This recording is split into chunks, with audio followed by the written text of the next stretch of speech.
Bonjour et bienvenue dans un nouvel épisode de Niptech Innovation.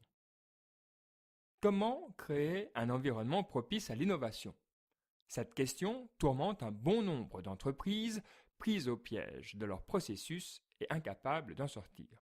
Il existe une foule de solutions pour augmenter l'innovation au sein d'une équipe, et vous allez le voir, toutes ne font pas dans l'angélisme. En effet, je vais vous parler aujourd'hui d'inconfort et de rejet, en liant ces deux expériences a priori désagréables avec une augmentation de la créativité et de la capacité d'innovation. Et oui, les recherches liées à cette réflexion, je n'invente pas ces concepts, sont présentes sur notre blog. Quand on y pense, faire ce lien n'est pas si surprenant. Une personne qui est trop dans sa zone de confort ne va pas chercher à changer. Même chose pour les entreprises. Il convient donc d'introduire une dose de défi et d'inattendu dans la vie quotidienne de l'entreprise.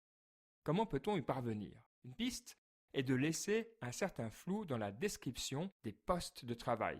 Ce flou va créer une dose d'incertitude quant aux missions à accomplir, mais aussi ouvrir des opportunités aux employés pour tenter de nouvelles choses. À un moment ou à un autre, l'employé en question risque bien de marcher sur les plates-bandes d'une autre personne, ce qui idéalement va amener les individus à collaborer ou à devenir les champions de leurs idées. Car en effet, la compétition est une autre tactique qui peut créer de l'inconfort positif. En mettant deux équipes à la recherche d'une solution sur un problème donné, on augmente l'incertitude sur le résultat qui va être choisi et donc les récompenses qui vont avec. C'est un vieux truc. Mort donc au cahier des charges trop spécifique et aux équipes toutes puissantes dans un domaine.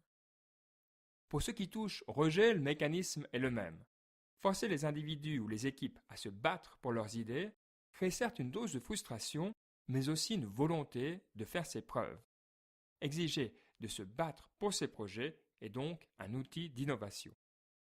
Évidemment, il y a une limite à tout. De nombreuses études sur le stress montrent ses effets dévastateurs sur la santé et les capacités mentales. On est bien d'accord. Le flou complet, la compétition à mort ou le rejet systématique ne vont pas créer une entreprise innovante, mais juste une entreprise avec un taux de départ record ou un taux d'absentéisme historique.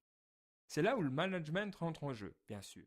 Et nous allons encore le voir dans d'autres épisodes, il existe des façons d'encadrer ces principes dans un environnement sain pour les employés qui permettent de rendre le milieu de travail attractif et stimulant.